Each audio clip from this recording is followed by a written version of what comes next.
Hi, പുതിയൊരു വീഡിയോയിലേക്ക് സ്വാഗതം. ഇവിടെ ഹയർസിനെ കുറിച്ച് തന്നെയാണ്. ഒക്ടോബർ 17 തൃശ്ശൂർ ജില്ലാ കളക്ടർ ക്ലെയിം അപ്ലിക്കേഷൻ ഹൈറിച്ച് സാമ്പത്തിക തട്ടിപ്പിൽ പണം നഷ്ടപ്പെട്ടവർക്ക് അവരുടെ പണം തിരികെ ലഭിക്കാനുള്ള ക്ലെയിം അപ്ലിക്കേഷൻ എന്നാണ് തോന്നുന്നു അതിൻ്റെ പേര്. ക്ലെയിം അപ്ലിക്കേഷൻ സ്വീകരിച്ചുകൊണ്ടുള്ള പരസ്യം പത്രങ്ങളിലും സോഷ്യൽ മീഡിയയിലും ഒക്കെ പ്രസിദ്ധീകരിച്ചത്. ആ സമയത്ത് ഇത്തരത്തിൽ എന്തിനാണ് അപ്ലിക്കേഷൻ സ്വീകരിക്കുന്നത്? ഇത് കളക്ടർ തന്നെയാണോ, അല്ലെങ്കിൽ നെഗറ്റീവ് ആൾക്കാർ അടിച്ചിറക്കിയതാണോ എന്നൊക്കെയായിരുന്നു സംശയം. എന്നാൽ ജനങ്ങൾ ഇത് ക്ലെയിം അപ്ലിക്കേഷൻ കൊടുക്കുമെന്ന് മനസ്സിലാക്കിയ കോടിപതികളായ ലീഡർമാർ ഒരു നമ്പർ ഇറക്കി. അവർ പറഞ്ഞു, നമ്മൾ ഈ ക്ലെയിം പെറ്റീഷൻ കൊടുക്കേണ്ടതില്ല. സ്വാഭാവികമായിട്ടും കോടികൾ കിട്ടിയവർക്ക് ഇനിയൊന്നും കമ്പനിയിൽ നിന്ന് കിട്ടാനില്ല. അവർ പറഞ്ഞു, ഈ ക്ലെയിം പെറ്റീഷൻ നമുക്ക് ബാധകമല്ല. നമുക്ക് വേണ്ടത് കമ്പനിയാണ്. നമ്മൾ ഈ 14 ദിവസം ഒരു നിവേദന ക്യാമ്പയിൻ ആണ് സംഘടിപ്പിക്കുന്നത്. അതിൻ്റെ അഡ്രസ്സും കാര്യങ്ങളും ഒക്കെ കൊടുത്തു. തൃശ്ശൂരുള്ള നന്നായി പണമുണ്ടാക്കിയ ഒരു ലീഡറാണ് അതിൻ്റെ അഡ്രസ്സും കാര്യങ്ങളൊക്കെ കൊടുത്തത്. അവരുടെ വീട്ടിലേക്ക് ദിവസം പ്രതി 100 കണക്കിന് നിവേദനങ്ങൾ ലഭിച്ചു. ചില ആൾക്കാർ 24 മണിക്കൂറും നിവേദനങ്ങൾ കളക്ട് ചെയ്യാൻ വേണ്ടി ഓടി നടന്നു.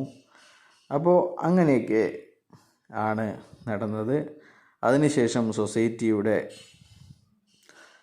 ആൾക്കാർ അത് ചാക്കുകളിൽ കെട്ടിക്കൊണ്ടുപോയി 10,000-ഓ 15,000-ഓ എന്നൊക്കെയാണ് ഇവർ പറയുന്നത്.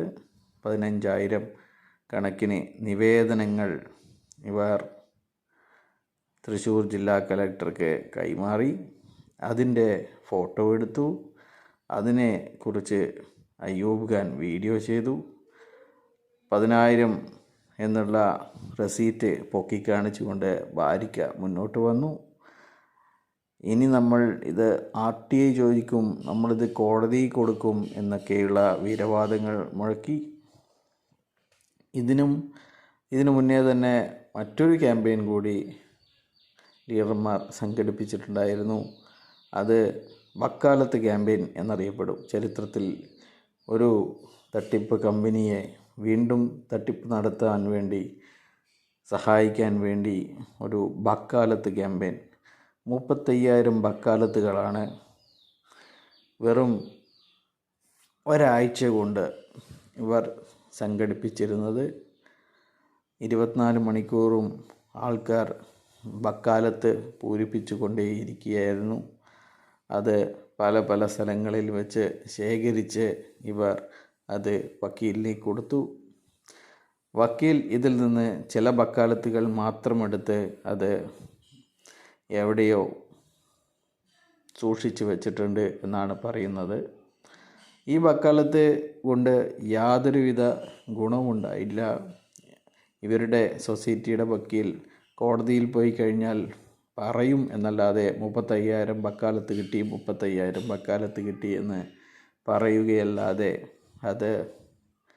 അതുകൊണ്ട് യാതൊരു ഗുണവും ഉണ്ടായില്ല. 35,000 വക്കാലത്തും അതിൻ്റെ കാര്യങ്ങളൊക്കെ പറഞ്ഞ് ഇവരൊരു സെറ്റിൽമെൻറ്റ് കേസ് കൊടുത്ത സമയത്ത് കോടതി വളരെ രൂക്ഷമായി വിമർശിക്കുകയാണ് ഉണ്ടായിരുന്നത്. ബഡ്സ് നിയമം തന്നെ നിക്ഷേപകർക്ക് പണം കൊടുക്കാൻ ഉണ്ടാക്കിയതാണ്. പിന്നെ എന്തിനാണ് നിൻ്റെ ഈ പ്രൈവറ്റ് നിയമം എന്നൊക്കെ ചോദിച്ചുകൊണ്ടുള്ള ആക്ഷേപമായിരുന്നു വക്കീലിനെതിരെ ജഡ്ജ് ഉന്നയിച്ചത്. പറഞ്ഞു വരുന്നത് ഇതൊന്നുമല്ല. നവംബർ 3 ഇതിൻ്റെ ക്ലെയിം പെറ്റീഷൻ്റെ ദിവസം അവസാനിച്ചതിന് ശേഷവും 100 കണക്കിന് ക്ലെയിം പെറ്റീഷനുകൾ കളക്ട്രേറ്റിൽ വന്നുകൊണ്ടേയിരിക്കുന്നു എന്നുള്ള കാര്യമുണ്ട്. കമ്പനിക്ക് വേണ്ടി വാദിച്ചിരുന്ന ലക്ഷങ്ങൾ നിക്ഷേപിച്ചവർ എല്ലാം തന്നെ ഒളിഞ്ഞും തെളിഞ്ഞും ഇതിൽ ക്ലെയിം പെറ്റീഷൻ കൊടുത്തിരിക്കുകയാണ് എന്നുള്ള വിവരങ്ങളും അറിയുന്നു. അപ്പോൾ പറയുന്നത് അത് കഴിഞ്ഞ് വെറും 1 മാസം കഴിയുമ്പോഴേക്കും, ഡിസംബർ ആവുമ്പോഴേക്കും എല്ലാവർക്കും കമ്പനി വേണ്ട എന്നുള്ള കാര്യങ്ങളിലേക്കാണ് എത്തിയിരുന്നത്.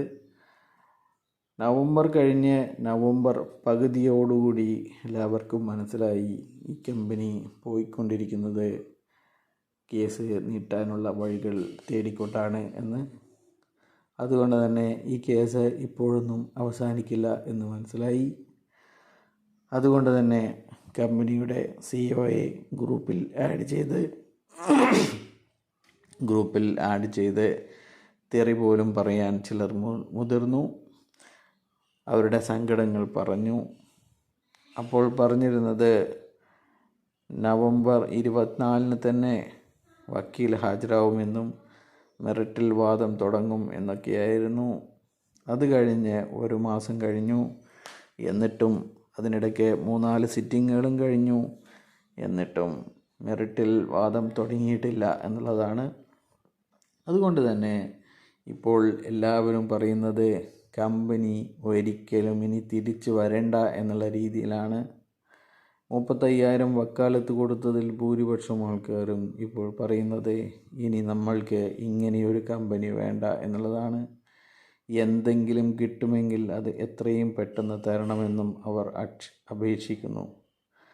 അപ്പോൾ അവസരങ്ങൾ തുലച്ച് കളഞ്ഞ ഒരു കൂട്ടം ആൾക്കാരാണ് ഇപ്പോൾ ഹൈറിച്ചിലുള്ളത് എന്ന് നമുക്ക് പറയാൻ സാധിക്കും.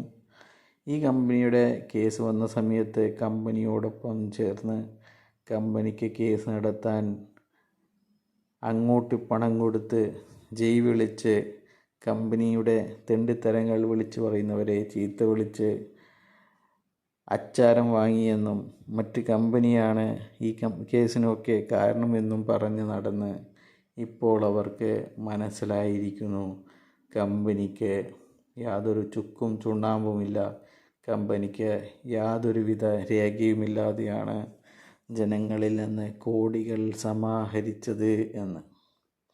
ഇപ്പോൾ അവർ വീണ്ടും വലിയ തിരിച്ചറിവിലാണ്.